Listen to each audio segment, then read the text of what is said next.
Chad Butler, known as Pimp C, died in a Los Angeles hotel room. The LA County Coroner's Office ruled the rapper's death accidental and attributed to a combination of apnea and syrup. And we know that syrup on the streets usually has codeine. Absolutely. We have a problem now with the cough syrup epidemic. He rolled up, asked him what he was sipping on. Said, lean.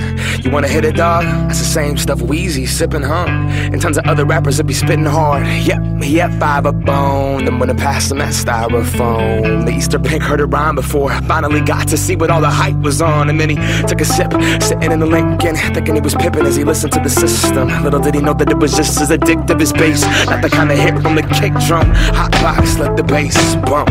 Take it to the face, gulp. Months later, the use went up. And every blunt was accompanied by the pink stuff. But goddamn, he loved that feeling. Purple rain coated in the throat, just so healing. Medicine alleviate the sickness, liquid to fix him. It comes with the cost. Wake up, cold sweat, scratching, itching, trying to escape the skin that barely fit him. Gone, get another bottle just to get a couple swallows. Headed towards the bottom, couldn't get off it. Didn't even think he had a problem, though he couldn't sleep without getting nauseous. Room spinning, thinking he might have sipped just a little bit too much of that cough syrup. His eyelids closed shut, sat back in the chair clutching that cup. Girlfriend came in a couple hours later, said his name shook him, but he never got up. He never got up. He never got up. We live on the cusp of death, thinking that it won't be us. It won't be us. It won't be us. It won't be us. Nah, it won't be us.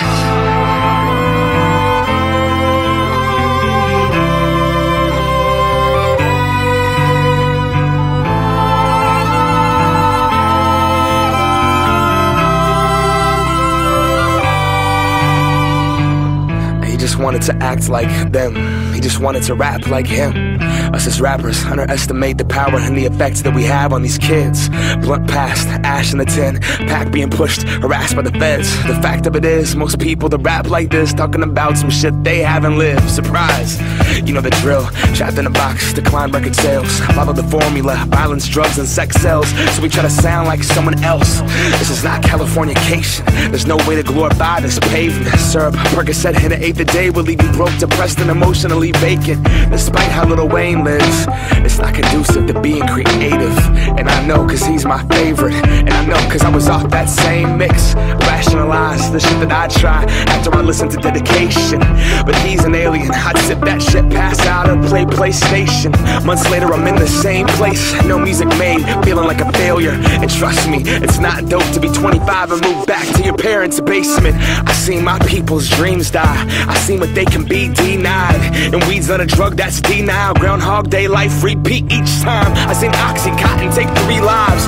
I grew up with them, we used to cheap dimes. I seen cocaine bring out the demons inside. Cheating in line, friendship cease, no peace in the mind. Stealing and take anything to fix the pieces inside. Broken, hopeless, headed nowhere. Only motivation for what the dealer's supplying. That rush, that drug, that dope. Those pills, that crumb, that roach. Think I now will never do that, not that drug. Growing up, nobody ever does. Until you're stuck, looking in the mirror like I can't believe what I become. So I was gonna be someone, and growing up everyone always does. We sell our dreams and our potential to escape through that buzz. Just keep me up, Hollywood, here we come.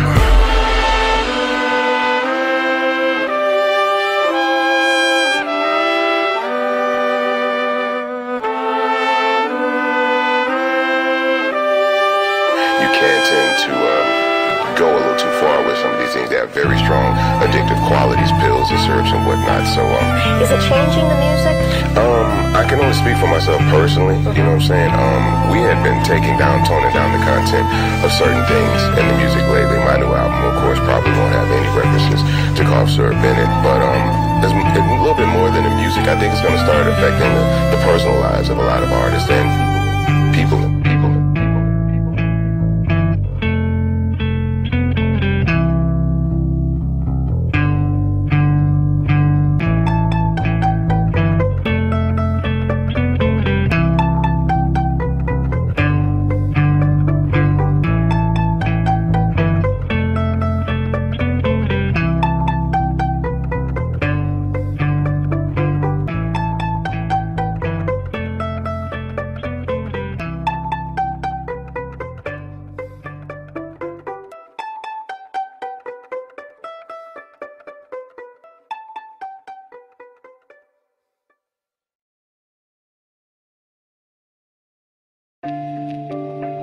Yeah.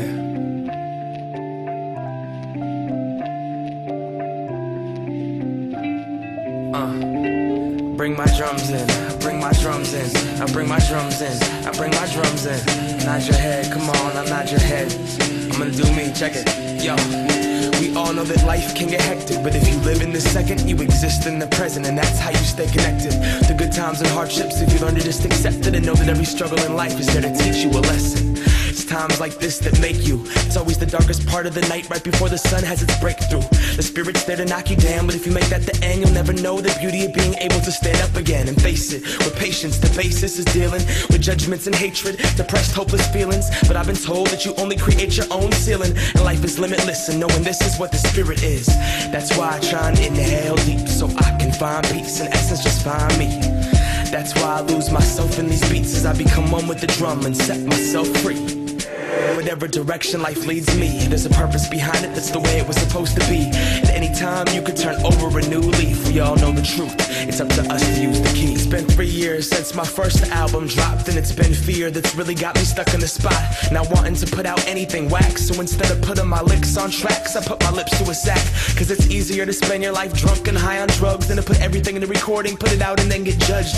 We look for the audience to put their hands up and show love, but when their hands get in, our confidence really takes the plunge. So instead of making music that people might not like, I went into isolation, traded in my mic for the pipe. Started living the college life, drinking and smoking every day, rationalizing to myself that I was going through a phase, and I'd stop thinking my music would take its place. But when you live in fog, inspiration's hard to create. It takes more to get connected than to quit smoking for a day. And when I get frustrated, I get a swisher and get blown away. Then all of a sudden it hit me, these kids are listening. If I'm not making music, why the fuck am I existing?